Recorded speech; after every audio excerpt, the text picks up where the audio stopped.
പിന്നെ spark, Chevrolet spark നമുക്ക് recent പൊളിക്കാനായിട്ട് വന്നതാണ്. ഇത് വരുമ്പോഴത്തേക്കും 2013 ഗ്ലാസ്സാണ് ബാക്കിൽ കിടക്കുന്നത്. 2010 ആണ്. അപ്പൊ ഗ്ലാസ് ഒക്കെ റീപ്ലേസ് ആണ്. നോക്കട്ടെ. ഇത് 2009 ക്വാർട്ടർ ഗ്ലാസ് പോലും മാറ്റിയിട്ടുണ്ട് അവര്.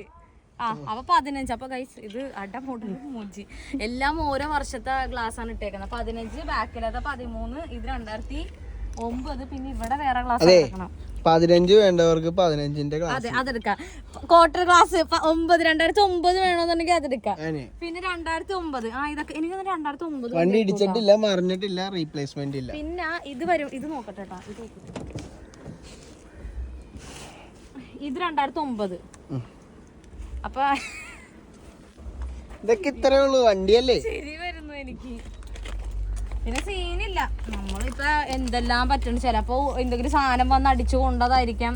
കാരണം എനിക്ക് തോന്നുന്നു ഫ്രണ്ടിലത്തെയും ബാക്കിലത്തെയും ആ ക്വാർട്ടർ ഗ്ലാസ് മാറ്റിയേക്കണം. ബാക്കി ആ സൈഡ് ഈ സൈഡ് ഒക്കെ 2009 തന്നെ കിടക്കണത്. അപ്പൊ ഒന്നില്ലെങ്കിൽ ചിലപ്പോ ഫ്രണ്ടിലൊക്കെ ചിഹ്നലൊക്കെ വീഴത്തില്ലേ, എന്തെങ്കിലും സാധനം വന്ന് വീഴ, അല്ലെങ്കിൽ ബാക്കിലൊക്കെ അങ്ങനെ തന്നെ ആയിരിക്കും പറ്റിയിട്ടുണ്ടാവാം. പിന്നെ പറയാൻ പറ്റില്ല, മേ ബി ആക്സിഡന്റ് ആയിരിക്കും, എനിക്കറിയില്ല. വണ്ടിയാകുമ്പോൾ തട്ടും മുട്ടും സ്വാഭാവികം. എന്നാ പിന്നെ പുതിയ വണ്ടി എടുത്താ അപ്പൊ ക്ലെയിം ഉണ്ടാവില്ല. അച്ചാലം വെച്ചാലോ, ഞാനെങ്ങനെ അച്ചാലം വെച്ചാലും ക്ലെയിം ചെയ്യും.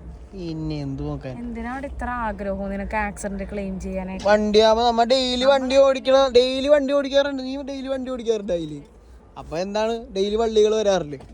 പിന്നെ ഹെഡ്ലൈറ്റ് കുഴപ്പമില്ല, ഒന്ന് പഫ് ചെയ്തെടുത്താ മതി. അപ്പൊ അത്രേ ഉള്ളൂ ഗൈസ്. നിങ്ങൾക്ക് പാർട്സ് എന്തെങ്കിലും വേണമെന്നുണ്ടെങ്കിൽ കോണ്ടാക്ട് ചെയ്യാൻ നമ്പർ കൊടുത്തേക്കാം. അതിലേ ആക്സിഡന്റ് ഹിസ്റ്ററി വരുമെന്ന് പേടിയുള്ളവരൊക്കെ ഉണ്ടാവും. കയ്യിൽ നിന്ന് കാശ് മുടക്കി വെറുതെ വണ്ടി പേടിക്കണ എന്തിനാണ്? ക്ലെയിം ചെയ്യൂലേ. പിന്നെന്തിനാണ് ഈ ഇൻഷുറൻസ് ഇതൊക്കെ അടക്കണത്? അങ്ങനെ ക്ലെയിം ചെയ്യാ. സംഭവം അറിയാവോ, നമ്മള് വണ്ടി കച്ചവടത്തിൽ നിക്കണല്ലേ. അപ്പൊ ക്ലെയിം വരുമ്പോഴത്തേക്ക് ഓൾറെഡി ഹിസ്റ്ററിയിൽ വരുമ്പോ ചില കസ്റ്റമേഴ്സിന് അത് ആക്സെപ്റ്റബിൾ ആവില്ല. അയ്യോ വണ്ടി ഇടിച്ചതാണ്, അപ്പൊ നല്ലോണം എന്തെങ്കിലും പറ്റിയിട്ടുണ്ടാവും, അപ്പൊ അത് ഭയങ്കരമായിട്ട് അത് വണ്ടിക്ക് എഫക്റ്റ് ആയിട്ടുണ്ടാവും. അന്ന് ഇത് വേണ്ട, ആക്സിഡന്റ് ഉണ്ട്, അങ്ങനെ ചിന്തിക്കുന്ന ആൾക്കാരുണ്ടാവും. അപ്പൊ ഞാനാണെന്നുണ്ടെങ്കിൽ അങ്ങനെ തന്നെ ഇരിക്കും. അയ്യോ ആക്സിഡന്റ് ഉണ്ടല്ലോ എന്നാ വേണ്ട എന്നുള്ള ഞാനും ചിന്തിക്കും. അത്രേ ഉള്ളൂ. അത് നമുക്ക് പറയാൻ പറ്റില്ല, സ്വാഭാവികം. ഞാൻ ഏത് വണ്ടിയാണെങ്കിലും എടുക്കും. ആക്സിഡന്റ് എഞ്ചിൻ നല്ലതാണോ അത് നിങ്ങൾ ഏറ്റവും വലുതായിട്ട് നോക്കേണ്ട അതാണ്. എഞ്ചിൻ നോക്കുക. അങ്ങനെയൊന്നും മാത്രമല്ല, ഒരു വർഷം അതാണ് വണ്ടി എടുക്കുമ്പോഴത്തേക്കും നമ്മൾക്ക് അതിനെ കൊണ്ട് നടക്കണം, നമുക്ക് അതിനെ പോറ്റാനുള്ള കഴിവ്. അപ്പുറം പൊട്ടിച്ച ഒരു വണ്ടിയാണ് നിന്റെ അടുത്ത് കൊണ്ടുവന്നെങ്കിൽ നീ എന്ത് വില പറയും? ഞാൻ അപ്പൊ തന്നെ 50,000 രൂപ കിട്ടും. നീ എത്ര കിട്ടും? 1,00,000.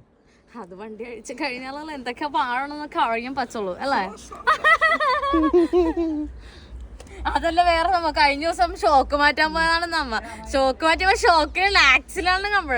അത് നോക്കിയപ്പോഴത്തേക്ക് ടയർ വൺ സൈഡ് വെട്ടിത്തെയാണ്. അപ്പൊ എത്ര ചെലവായി? അതാണ് ഞാൻ പറഞ്ഞത്. അതെല്ലാം നീ പറഞ്ഞപ്പോ വേറെ കാര്യം വിട്ടുപോയി. ആക്സിലിന്റെ മേളിലായിട്ട് പ്ലാറ്റ്ഫോമേ അത് പൊട്ടിയിരിക്കണ്. അപ്പൊ അടുത്ത ചെലവ്, അപ്പൊ ഷെല്ല് മാറണം. അതാണ് ഞാൻ പറഞ്ഞത്. 800 ഒക്കെ ചീപ്പ് വില. നല്ല ബമ്പറാണല്ലേ. ആവശ്യക്കാരും വന്നില്ല. ദൈവമേ, ആവശ്യമുള്ളത് വിളിക്കൂല. എല്ലാം പോയി കഴിയുമ്പോ ചറവറ അച്ചാല വെച്ചിട്ട് വിളി വരും. അതാണ് പട്ടാവണത്.